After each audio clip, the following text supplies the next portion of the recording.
Welcome to day 28 of 40 Days of Pursuit. We're looking at two passages today that both deal with love. The first one is 1 John 4, 7 and 8, two little verses. Maybe you knew the song if you grew up in church as a kid.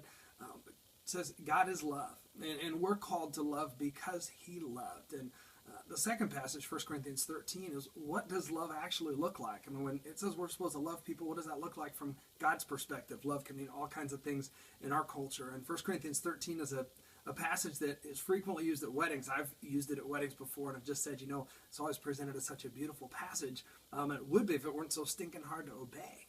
It's so difficult, this standard of love, but it is exactly what God calls us to. And so our prayer is that as you work through this today, that we would come to God and say, God, what are my relationships like? Am I characterized by this kind of love?